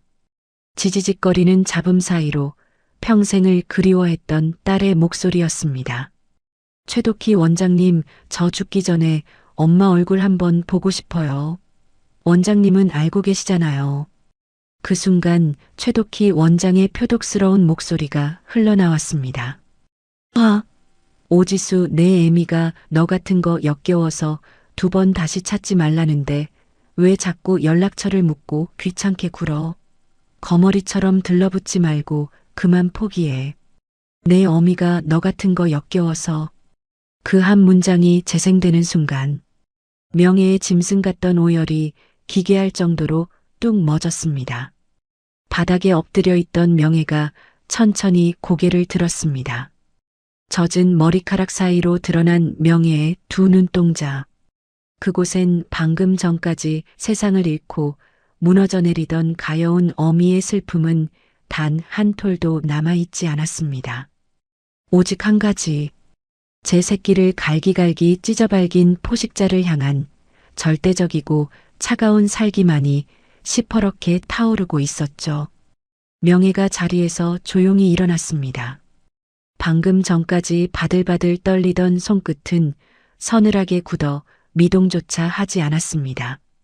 그녀는 코트 주머니에서 휴대폰을 꺼내 비서실장 조 팀장에게 연결했습니다. 명예의 목소리는 너무도 고요해서 오히려 소름이 끼칠 정도로 무서웠습니다. 조 팀장, 당장 움직여. 그 늙은이에게 합법이라는 게 얼마나 무용지물인지, 내 자본이 어떻게 사람을 완벽하게 파멸시키는지 똑똑히 보여줄 테니까. 준비해. 명예가 휴대폰을 내리고 창밖의 어둠을 서늘하게 노려보았습니다. 30년을 이어온 거짓말의 대가. 어미 사자의 잔혹한 심판이 이제 막 그 거대한 톱니바퀴를 돌리기 시작했습니다. 자정을 넘긴 소망 보육원. 칠흑 같은 어둠이 내려앉은 원장실 안 서랍을 뒤지는 다급한 마찰음만이 요란하게 울려 퍼지고 있었습니다. 최덕희 원장은 핏발선 눈으로 금고를 열어젖힌 채 5만 원짜리 돈다발과 이중 장부 차명 계좌 통장들을 커다란 캐리어 안으로 미친 듯이 쓸어 담고 있었죠. 명예가 별이를 가로채 갔다는 소식을 브로커에게 전해 들은 직후였습니다. 윤명예의 눈이 뒤집혔다는 건 조만간 보육원에 피바람이 불 거라는 뜻이었죠. 원장은 치밀하게 준비해둔 위조 여권을 주머니에 쑤셔 넣으며 비릿한 조소를 흘렸습니다. 흥, 재벌 회장이면 다야? 내가 20년 넘게 합법적으로 그 기집애 걷어준 값어치는 생각 안 하고 감히 누굴 건드려. 증거는 진작에 다 치워버렸는데 늙은이가 아무리 날고 긴다 한들 이 돈 챙겨서 해외로 떠버리면 그만이지. 원장이 빵빵해진 캐리어의 지퍼를 억지로 채우고 원장실 뒷문을 몰래 열고 나왔습니다. 인적이 끊긴 보육원 뒷마당. 원장이 어둠을 틈타 캐리어를 질질 끌며 도주 차량을 향해 발걸음을 재촉하던 그 순간이었습니다. 번쩍 텅 빈 어둠 속에서 짐승의 안광 같은 거대한 불빛 2개가 벼락처럼 터져 나왔습니다. 정면을 가로막은 검은색 세단 한 대가 상향등을 켜고 원장을 향해 살기 어린 빛을 쏘아내고 있었죠. 마치 분노로 이성을 잃은 어미 사자의 시퍼런 2 눈동자처럼 그 빛은 원장의 피부를 태워버릴 듯 맹렬하고 집요하게 꽂혔습니다. 원장이 헉소리를 내며 캐리어를 놓치고 2 팔로 눈을 가린 바로 그 찰나. 철컥, 철컥, 철컥. 소름 끼치는 기계음이 연쇄적으로 울리더니 보육원 뒷산과 담장 너머에 짙은 어둠 속에 숨죽이고 있던 수십 대의 검은색 벤츠 차량들이 일제히 헤드라이트를 켜기 시작했습니다. 파도처럼 차라락 번져나가는 수십 개의 압도적인 섬광이 캄캄했던 보육원 뒷마당을 순식간에 대나처럼 새하얗게 탈색시켜버렸습니다. 도망칠 곳 없는 완벽한 포위망. 원장이 사시나무처럼 몸을 떨며 뒷걸음질을 쳤습니다. 그 눈부신 빛에 장벽 정중앙이 갈라지며 또각또각 구두 굽소리가 둔탁하고 규칙적으로 들려오기 시작했습니다. 빛의 한가운데서 걸어 나온 사람. 최고급 검은색 정장을 빈틈없이 차려입은 윤명의 회장이었습니다. 그녀의 곁에는 국내 최고의 대형 로펌 변호사들과 명예의 연락을 받고 달려온 언론사 기자들의 카메라가 무겁게 번쩍이고 있었죠. 회장님, 이게 한밤중에 대체 무슨... 원장이 애써 태어난 척 굳은 입가를 끌어올렸지만 명예의 시선은 핏물처럼 붉고 차가웠습니다. 내가 또다시 멍청하게 내 새끼를 또 한 번 잃을 줄 알았나? 명예의 서늘한 음성이 텅 빈 마당을 쩌렁쩌렁 울렸습니다. 명예가 턱짓을 하자 조 팀장이 대형 스크린을 설치하고 프로젝터를 켰습니다. 거대한 화면 위로 원장이 수십 년간 빼돌린 아동들의 후원금 장부, 지수의 사망 진단서를 위조한 원장 친동생의 자백 진술서, 그리고 해외 브로커에게 별이를 팔아넘기려 했던 끔찍한 녹취록이 낱낱이 띄워졌습니다. 원장의 얼굴에서 핏기가 완전히 가셨습니다.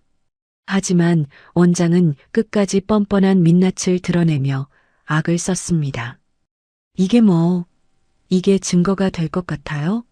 그래도 내가 당신이 잃어버린 그 고환영 걷어서 먹이고 입힌 공을 생각하셔야죠.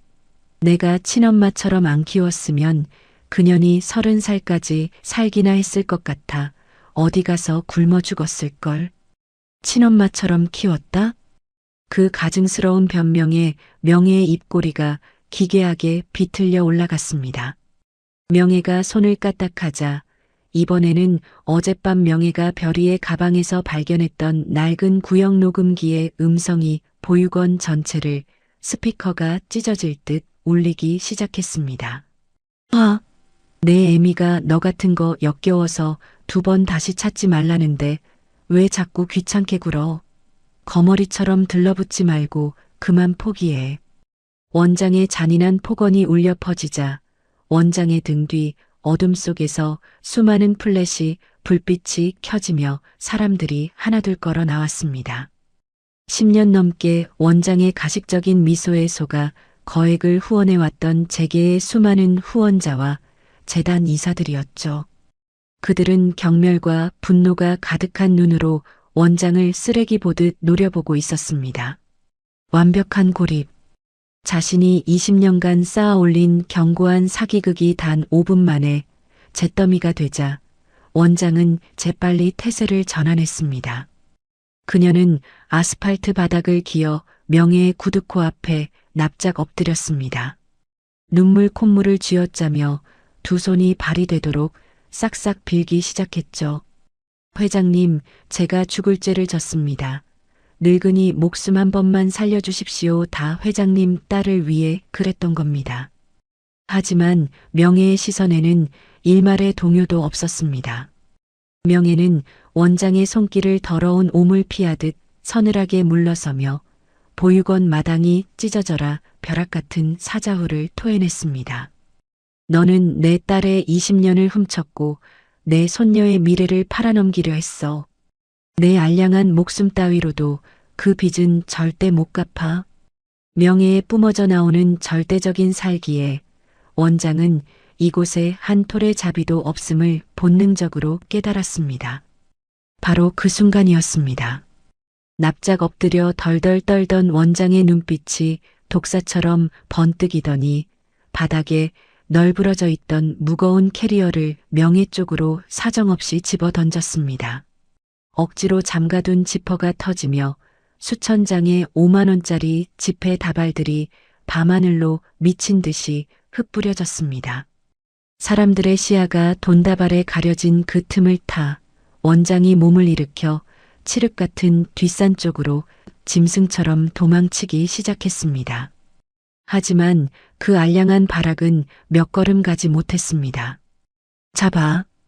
조 팀장의 짧은 외침과 동시에 어둠 속에서 대기하고 있던 검찰과 경찰 병력이 짐승처럼 튀어나왔습니다. 도망치던 원장을 순식간에 에워싼 억센 형사들이 원장의 어깨를 덮쳐 차가운 아스팔트 바닥 위로 무자비하게 짓눌렀습니다. 최독희 아동 학대 특수 횡령 서류 위조 혐의로 긴급 체포합니다. 가로챈 수백억은 전액 몰수입니다. 검사의 차가운 선언과 함께 아스팔트에 볼이 짓눌린 원장의 등 뒤로 두 손이 거칠게 꺾였습니다. 철컥. 서늘한 쇳소리와 함께 차가운 수갑이 채워졌죠. 이거 안 나, 내가 뭘 잘못했는데, 나 아니었으면 그년 진작에 길바닥에서 굶어 죽었어. 끝까지 반성조차 모르는 악마의 발악. 원장은 바닥을 버둥거리며 추악하게 울부짖었지만 형사들에 의해 호송차 안으로 비참하게 질질 끌려 들어갔습니다. 경찰차가 요란한 사이렌을 울리며 보육원을 완전히 빠져나갈 때까지 명예는 얼음장처럼 차가운 시선으로 그 말로를 남김없이 눈에 새겼습니다. 모든 폭풍이 휩쓸고 간 보육원 뒷마당.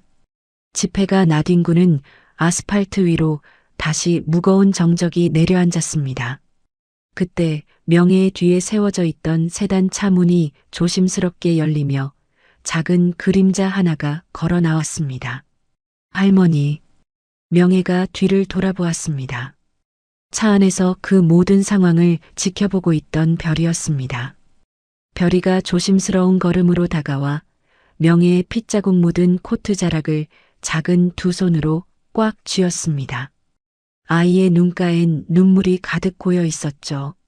할머니, 우리 엄마가 할머니 많이 보고 싶어 했는데 왜 이제 왔어요? 왜 이제 왔냐는 아이의 그 서글픈 원망.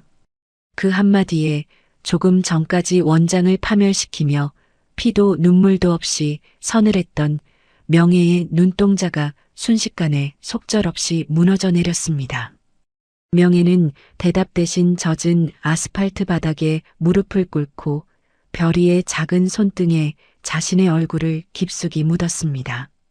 할머니가 바보 천치였어. 너무 늦어서 미안해.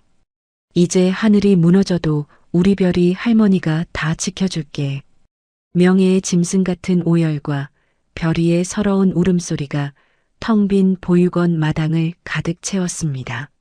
30년이라는 지독한 거짓말의 세월을 돌아 비로소 천륜이 완벽하게 서로의 체온을 품어안는 끔찍하고도 시린 밤이었습니다. 며칠 뒤 서울 외곽의 고요한 공원묘지였어요. 유난히 시리던 겨울바람이 물러가고 제법 따스한 봄의 햇살이 얼어붙은 땅을 부드럽게 녹여내고 있었습니다. 한동안 짐승이 파헤친 듯 초라하게 방치되어 있던 구석진 흙무덤 자리에 빈틈없이 가공된 최고급 대리석 묘비가 단단하게 세워졌습니다. 주변으로는 지수가 생전에 좋아했다던 보라색 도라지 꽃들이 흐드러지게 놓여짓고 향긋한 내음을 풍기고 있었죠. 최고급 검은색 상복을 단정하게 차려입은 명예가 묘비 앞에 조용히 무릎을 꿇었습니다. 명예의 파르르 떨리는 마른 손끝이 차가운 대리석 표면을 따라 아주 느리게 미끄러졌습니다. 그곳엔 명예가 그토록 애타게 부르고 싶었던 세 글자가 선명하게 음각되어 있었습니다. 오지수. 손끝으로 그 이름을 쓸어내리는 순간 명예의 가슴 한가운데서 무언가 육중한 바위가 쿵 하고 떨어져 내리는 듯 했습니다. 내 딸 지수야. 내 새끼 지수야. 25년 만에 처음으로 허공에 뱉어보는 딸의 진짜 이름. 명예는 차가운 비석에 자신의 주름진 뺨을 비비며 짐승처럼 오열했습니다. 살아서는 가난과 거짓말에 갇혀 한 번도 제대로 불리지 못했을 그 이름이 죽어서야 이 차가운 돌덩이 위에 새겨졌다는 사실이 명예의 숨통을 사정없이 쥐어짰습니다. 그때 명예의 곁에서 함께 훌쩍이던 8살 별이가 조심스럽게 다가왔습니다. 아이는 작고 따뜻한 두 손으로 명예의 뺨에 흐르는 눈물을 서툴게 닦아주었죠. 별이의 온기가 명예의 차가운 얼굴에 닿자 명예의 거칠었던 호흡이 조금씩 잦아들었습니다. 별이가 주머니 속에서 꼬깃꼬깃하게 접힌 낡은 천 조각 하나를 꺼냈습니다. 그리고 그것을 양손으로 소중하게 쥐어 명예의 떨리는 손바닥 위에 살포시 올려놓았습니다. 천조각이 천천히 열리고 그 안에 담긴 물건이 햇빛을 받아 반짝였습니다. 25년 전 명예가 시장통에서 지수의 머리에 마지막으로 꽂아주었던 바로 그 은공의 나비 머리핀이었습니다. 낡고 흠집이 났지만 그 은빛 날개만은 25년 전의 시간 그대로 선명하게 빛나고 있었죠. 엄마가 할머니 만나면 이거 꼭 주라고 했어요. 별이의 맑은 목소리가 묘비 위로 흩어지는 순간 명예는 나비핀을 자신의 심장 위치에 꽉 쥐고 다시금 바닥으로 무너져 내렸습니다. 보육원 식당에서의 첫 만남. 남의 귀한 물건을 훔치려 드냐며 손녀를 바닥으로 매몰차게 밀쳐버렸던 그 끔찍한 오해의 순간이 명예의 뇌리를 잔인하게 찍고 지나갔습니다. 내 딸은 25년이라는 그 끔찍한 가난과 고통 속에서도 어미가 준 이 작은 핀 하나를 부적처럼 품고 나를 기다렸던 겁니다. 명예는 나비핀을 가슴에 품은 채 묘비 앞에 이마를 대고 피 맺힌 맹세를 토해냈습니다. 지수야, 네가 평생 못 누린 세상 네가 입지 못한 따뜻한 옷들 우리 별이한테 할머니가 다 줄게. 그러니까 이제 아프지 말고 춥지 말고 거기선 편히 쉬어라, 내 딸. 그날 오후 명예의 대저택. 명예의 품에 안겨 저택으로 들어온 별이는 태어나 처음으로 크고 동화 같은 자기만의 방을 가지게 되었습니다. 폭신한 분홍색 카펫과 벽을 가득 채운 장난감들. 하지만 8살 아이에게 이 거대한 공간은 너무도 낯설고 무서운 세상이었습니다. 별이는 넓은 침대 한 구석에 몸을 웅크린 채 잔뜩 주눅이 들어 있었죠. 밤이 깊어지자 보육원에서의 끔찍했던 학대 트라우마가 아이의 목을 조르기 시작했습니다. 원장님 잘못했어요. 안 그럴게요. 엄마 가지마 엄마. 별이는 식은 땀으로 온몸이 흠뻑 젖은 채 허공에 두 손을 젓고 끔찍한 비명을 지르며 발작하듯 잠꼬대를 했습니다. 방문 밖에서 그 소리를 듣고 뛰어들어온 명예의 가슴이 갈기갈기 찢어지는 듯 했죠. 명예는 달려온 가정부들을 모두 물렸습니다. 그리고 직접 침대 위로 올라가 땀에 젖은 별이의 작은 몸을 자신의 무릎 위에 눕혔습니다.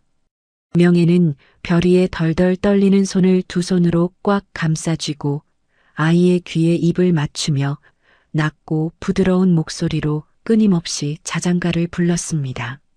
아이의 끔찍한 악몽이 완전히 물러갈 때까지 명예는 단 1분도 눈을 붙이지 않고 밤새 아이의 곁을 지켰습니다. 뼛속까지 시리던 겨울이 완전히 자취를 감춘 몇 달 뒤 서울중앙지방법원 대법정안은 숨막히는 긴장감으로 팽팽하게 당겨져 있었습니다. 수십 대의 카메라 플래시와 방청객들의 웅성거림 속 법정 가장 앞자리 피해자 가족석에 윤명의 회장이 앉아 있었죠. 그녀의 얼굴은 한치의 미동도 없이 얼음장처럼 서늘하고 고요했습니다. 반면 피고인석에 선 최덕희 원장의 모습은 비참함 그 자체였습니다. 죄수복을 입은 채 바들바들 떨고 있었지만 원장의 두 눈엔 여전히 짐승 같은 도끼가 서려 있었죠. 원장은 뉘우치기는커녕 판사를 향해 핏대를 세우며 마지막 발악을 토해냈습니다. 판사님, 그래도 제가 20년 동안 그 고아 놈들 걷어서 입히고 재운 공을 생각하셔야죠. 지 부모한테 버림받은 애새끼들이 얼마나 영악하고 더러운 줄 아십니까? 제가 아니었으면 그 쓰레기 같은 핏줄들 벌써 다 길바닥에서 굶어 죽었어요. 그 끔찍하고 가증스러운 망언에 방청석 전체가 분노로 술렁였습니다. 그때 미동도 않던 명예가 자리에서 천천히 일어났습니다. 구두 굽소리가 둔탁하게 법정을 울리며 명예가 증언석 앞으로 걸어나갔습니다. 마이크를 쥔 명예의 눈빛이 원장을 향해 꽂히는 순간 짐승처럼 악을 쓰던 원장의 기세가 순식간에 사색이 되어 꺾이고 말았습니다. 명예의 낮고 단호한 일갈이 대법정을 쩌렁쩌렁 울렸습니다. 최독희 당신은 고아들을 돌본 게 아니라 그 불쌍한 아이들을 방패막이 삼아 영혼을 파멸시켰어. 자식을 잃고 피눈물을 흘리는 어미들의 심장에 기생하며 그 피를 뜯어먹은 추악한 기생충일 뿐이야. 명예의 서늘한 선언이 끝남과 동시에 재판장의 묵직한 판사 봉소리가 3번 울렸습니다. 탕, 탕, 탕. 피고인 최독희, 아동학대, 특수횡령 및 서류 위조 혐의로 징역 25년을 선고한다. 판결이 떨어지자 원장은 기절할 듯 바닥에 주저앉아 짐승처럼 울부짖었습니다. 나는 잘못한 게 없다고, 내가 그년들을 다 살려준 거라며 발버둥 쳤지만 교도관들의 억센 소나기에 밧줄로 꽁꽁 묶인 채 비참하게 호송차로 질질 끌려나갔습니다. 30년이라는 지독한 세월 동안 숱한 생명들의 고열을 빨아먹던 악마의 완벽한 파멸이었습니다. 법정 문을 열고 밖으로 나온 명예는 눈부시게 쏟아지는 봄 햇살을 가만히 올려다보았습니다. 지독했던 안갚음은 끝났지만 명예의 가슴 한구석에는 여전히 지수를 향한 시린 부채감이 남아 있었죠. 명예는 이 봄바람을 온전히 누리기 위해 원장이 남긴 추악한 흔적들을 세상에서 완벽하게 지워내기로 결심했습니다. 명예의 자본과 의지는 거침이 없었습니다. 명예는 소망 보육원 부지 전체를 전면 인수했습니다. 곰팡이가 슬고 냉기가 맴돌던 낡은 건물들을 모두 허물어버리고 아이들을 위한 최고급 천연 자재들로 새로운 시설을 지어 올렸습니다. 따뜻한 햇살이 가득 들어오는 그곳의 이름은 지수의 뜰로 새롭게 간판을 달았습니다. 그리고 보육원 1층의 가장 넓은 공간. 그곳엔 명예의 뼈아픈 과거가 다시는 반복되지 않도록 길 잃은 아이들이 언제든 친부모의 흔적을 찾을 수 있는 최첨단 무료 유전자 등록센터가 설립되었습니다. 지수가 평생을 기다리다 죽어간 그 끔찍한 비극이 다른 이들에게는 절대 되풀이되지 않기를 바라는 어미의 처절하고도 중고한 속죄였습니다. 그렇게 세상의 상처를 하나둘 보듬어가는 사이 명예의 저택에도 눈부신 변화가 찾아오고 있었습니다. 명예의 절대적인 사랑과 보호 아래 별이는 과거의 그 웅크린 그림자를 완벽하게 벗어던진 채 구김살 없이 맑은 아이로 자라났습니다. 어느 화창한 평일 오후 별이가 다니는 초등학교의 참관 수업 날이었습니다. 복도 끝에서부터 교실 안을 기웃거리는 학부모들 사이로 단정하게 차려입은 명예가 조심스럽게 걸음을 옮겼습니다. 자신의 은회색 머리가 혹여나 손녀에게 흉이 되지 않을까 명예의 손끝이 가늘게 떨리고 있었죠. 하지만 교실 뒷문을 열고 들어선 순간 명예의 그런 걱정은 봄눈 녹듯 사라져버렸습니다. 자신의 자리에 앉아있던 별이가 명예를 발견하자마자 자리에서 벌떡 일어나 친구들을 향해 자랑스럽게 소리쳤기 때문입니다. 얘들아, 저기 봐. 우리 할머니 오셨어. 우리 할머니는 나를 무서운 곳에서 구해주신 진짜 슈퍼히어로야. 별이의 그 해맑고 당당한 외침에 교실 안의 모든 시선이 명예를 향해 따뜻하게 쏟아졌습니다. 명예는 가슴이 벅차올라 입술을 꽉 깨물었습니다. 과거 보육원 모래 놀이터에서 자신을 괴물 보듯 밀어내며 소리치던 상처투성이 손녀가 이제는 자신을 영웅이라 부르며 이토록 환하게 웃어주고 있었으니까요. 명예의 두 눈에서 안도의 눈물이 툭 떨어져 내렸습니다. 그날 이후 사랑받고 자란 별이의 재능은 마치 봄을 만난 새싹처럼 눈부시게 피어나기 시작했습니다. 참관 수업으로부터 1년의 세월이 흐른 어느 날 전국 아동미술대회 시상식이 열리는 거대한 대강당 안이었습니다. 단상 위로 대상 수상자의 이름이 호명되자 예쁜 원피스를 입은 별이가 사뿐사뿐 뛰어 올라갔습니다. 아이의 품에는 번쩍이는 대상 트로피와 함께 별이가 직접 그린 커다란 도화지 한 장이 안겨 있었죠. 그림의 제목은 나비의 꿈이었습니다. 커다란 은빛 나비 한 마리와 작은 나비 한 마리가 험난한 비바람을 뚫고 햇살이 부서지는 하늘을 향해 서로 날개를 맞대고 날아오르는 눈부시게 아름다운 그림이었습니다. 객석 맨 앞자리에서 기립박수를 치던 명예의 눈가가 붉게 달아올랐습니다. 그 순간 트로피를 번쩍 든 별이의 곁으로 믿을 수 없는 기적 같은 환영이 명예의 눈동자에 맺혔습니다. 별이의 바로 옆 25살의 가장 아름다운 모습으로 멈춰버린 딸 지수가 손녀와 함께 트로피를 쥐고 명예를 향해 환하게 웃고 있는 것이 아니겠습니까? 명예의 호흡이 미세하게 떨렸습니다. 30년 동안 명예의 심장을 짓누르던 무거운 죄책감이 지수의 그 환한 미소와 함께 연기처럼 흩어지는 것을 느꼈습니다. 참아왔던 눈물이 뺨을 타고 흘러내렸지만 명예는 지수의 환영을 향해 고개를 작게 끄덕이며 입모양으로 조용히 속삭였습니다. 내 딸 지수야. 이제 아무 걱정 말고 편히 쉬어라.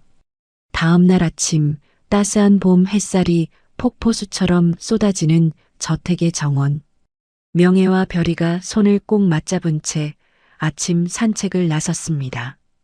두 사람의 머리칼엔 세상에 단 2개뿐인 똑같은 은공의 나비 머리핀이 나란히 꽂혀 아침 햇살을 받아 눈부시게 반짝이고 있었죠. 할머니와 손녀는 지수가 생전에 가장 좋아했다던 보라색 도라지 꽃밭에 쪼그려 앉아 조심스럽게 물을 주기 시작했습니다. 투명한 물방울이 보랏빛 꽃잎에 부딪혀 튕겨오를 때마다 두 사람의 까르르 웃는 소리가 정원을 가득 채웠습니다. 별이가 물뿌리개를 내려놓고 명예를 올려다보며 해맑은 목소리로 물었습니다. 할머니, 나 나중에 어른 되면 우리 엄마랑 할머니처럼 세상에서 제일 진짜 멋진 엄마가 될래요. 그 따뜻한 속삭임에 명예는 대답 대신 흙이 묻은 별이의 작은 손을 자신의 두 손으로 꽉 감싸 쥐었습니다. 두 사람의 얽힌 손등 위로 부드럽고 향긋한 봄바람이 스쳐 지나갔습니다. 25년 전 차가운 시장 바닥에서 허망하게 끊어졌던 천륜의 실타래가 마침내 지독한 겨울을 뚫고 완벽하게 이어붙여진 채 눈부신 비상을 시작하고 있었습니다. 여러분, 오늘 이야기 어떻게 들으셨나요? 오늘 저는 25년이라는 기나긴 세월과 악독한 거짓말조차 끝내 갈라놓지 못한 핏줄의 숭고함, 그리고 끔찍한 상처를 진실된 사랑으로 덮어내는 용기에 대해 이야기해 보고 싶었습니다. 아무리 짙은 어둠 속이라도 가족이라는 이름의 끈끈한 천류는 결국 기적처럼 서로를 찾아내고야 만다는 이 묵직한 진심이 여러분의 가슴에도 뜨거운 울림으로 가닿았는지 모르겠습니다. 오늘 이야기가 마음에 작은 울림을 남겼다면 앞으로도 여러분의 일상에 따뜻한 위로가 될 이야기들로 찾아뵐 수 있도록 구독과 좋아요 부탁드립니다. 그리고 오늘 사연의 주인공, 길고 긴 고통의 터널을 지나 마침내 서로를 품어 안은 명예와 작은 별이, 그리고 하늘의 별이 된 지수에게 따뜻한 응원의 말도 댓글로 부탁드립니다. 여러분이라면 명예처럼 그 지독한 거짓말과 자책감의 장벽을 뚫고 끝까지 진실을 찾아 나설 수 있으셨을까요? 가난과 병마 속에서도 끝까지 어미를 원망하지 않았던 딸 지수의 그 숭고한 선택에 대해 어떻게 생각하시나요? 여러분의 이야기가 궁금합니다. 당신의 일상의 기적을 응원합니다. 기적 같은 이야기였습니다.